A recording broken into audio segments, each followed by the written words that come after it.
JBN, we keep you informed. Triple murder victims in Temple St. Andrew identified. The three men who were shot and killed in Temple St. Andrew on Sunday afternoon have been identified.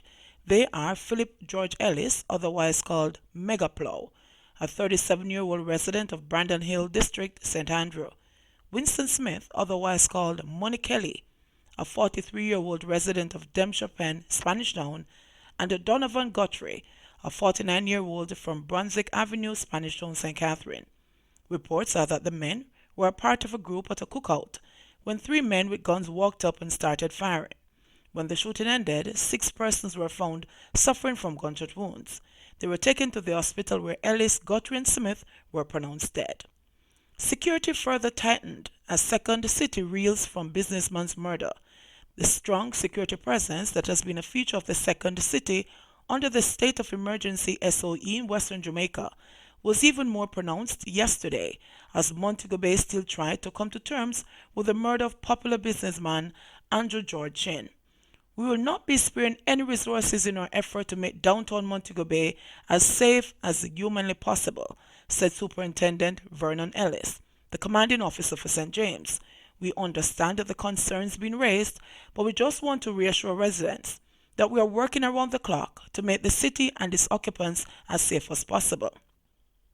Chin's killing has increased scrutiny of the effectiveness of the SOE, which has been in place since April, as gun-toting gangsters are still running amok, resulting in 91 murders in St. James since January. This SOE is not working properly, as only taxi operators and street vendors are being targeted, a vendor said yesterday. When criminal are killing man like Andy Chin, it is like kicking food off of several tables at one time. In addition to the number of persons who he had employed at his business place, there was not a kind of man in all of Montego Bay. The police say preliminary investigations indicate that the 54-year-old Chin was kidnapped from his Albion home in Montego Bay sometime after 4 a.m. by unknown assailants and taken to his business place in the heart of the city where he ran a major lottery outlet. It appears that he was forced to open a vault from which the killers are believed to have taken money and other valuables. It is also believed that the killers stole Chin's licensed firearm. We regret the loss of this man, as he was well loved and respected, said Ellis. The investigations are going quite well so far, and hopefully within the next 48 to 72 hours, we're hoping to make a major breakthrough, Ellis said. We are urging anyone with information to tell the police what they know, because this man's death should not go unpunished, and we need to get these killers who are causing so much hurt for so many families. Chin, who was born in Montego Bay, attended Cornwall College, where he was reportedly an outstanding student with a penchant for business. It is a Jamaican youth right through and through, a former school friend said. Andy was always easygoing and was always real fun to be around. He was kind to the point of almost being stupid. Montego Bay has lost a man who was making the lives of many persons better. Appeal of Jamaicans' 6-year sentences lands them back in an Antiguan jail, amid expectations that 2 Jamaican men would return to the island after being released from an Antiguan prison.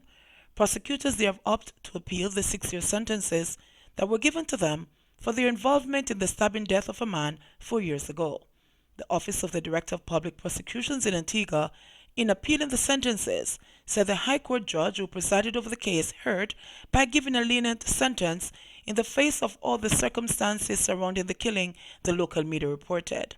The Jamaicans Dane Hart, alias Blinger, and Lenroy Black, otherwise called Ramon, both pleaded guilty to manslaughter in July of this year in relation to the death of 28-year-old Antiguan Shane James, alias Watches. According to media reports, at their August 14 sentencing, the judge said the time the Jamaicans spent behind bars, on remand, awaiting committal, trial, and the sentencing was considered when calculating the 6-year sentence. Also, given that a jail year in Antigua is reduced by a third for good behavior, the 2 Jamaican nationals qualified for immediate release from prison at the sentencing. The men were subsequently handed over to immigration authorities for processing to be deported.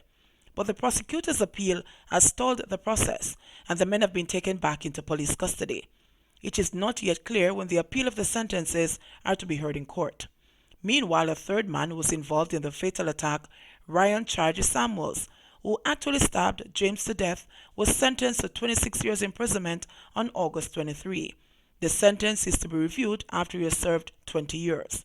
It is alleged that James was killed in broad daylight in the presence of his mother on May 7, 2015, while they stood on Seaview Farm Main Road in the Eastern Caribbean island awaiting for a bus to go to work.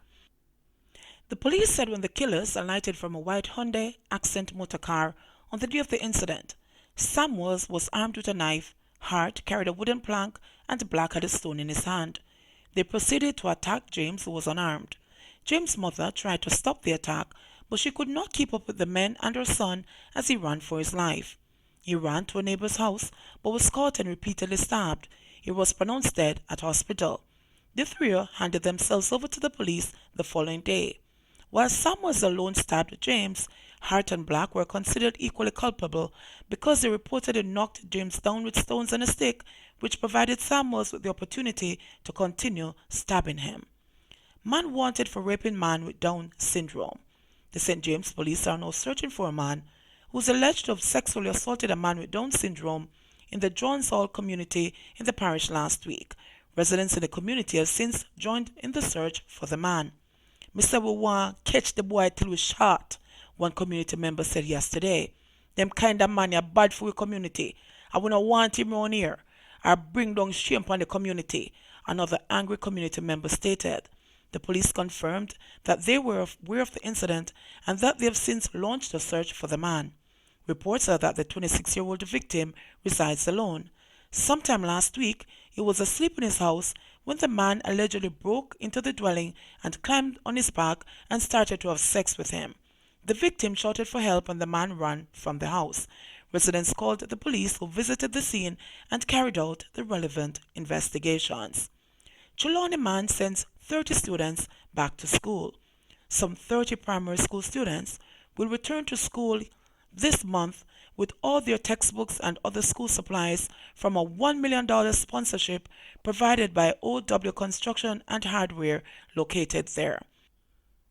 Managing Director of OW Construction and Hardware, the philanthropic Oliver Warren, said that upon seeing the great need for financial support, he reached out to 6 primary schools in and around the sugar belt of the Clarkstown community, where his business is domiciled, and committed to supply 30 needy students with a $15,000 grant to purchase back-to-school supplies. In addition to the $450,000 primary school scholarships, Warren continued to provide funding for high school students in and around his native Clarkstown community. "I think all business operators should give back, and upon seeing the need, I felt obligated to assist. I want to see more business personnel from the parish follow suit," Warren said. Last year, he made a donation of $1.5 million available to correct leaking at the Hyde and Gibraltar Basic School. Neville Campbell, a farmer of Jacksontown, who collected a $15,000 check to assist his daughter Leanna to return to the Jacksontown All-Age School, was extremely grateful. "When we check out the book prices them earlier on, all of the book them would amount to about $9,000, and the shoes and the bags were not meaningful to me because I try my best to make sure she gets a good education. So the pretty part was not really meaningful. But when me see me can buy all of the books them one time and all of the things and looking at my hand and see me only have about $90 odd left, me say, who could it be but God? Oh God, man, may I tell you the truth? Me appreciate it that I would go down there and wash every truck for Oliver if he want me to do it," Campbell expressed. "I am really and truly grateful for it. I never expected it, but I'm really and truly grateful for it. I said thanks.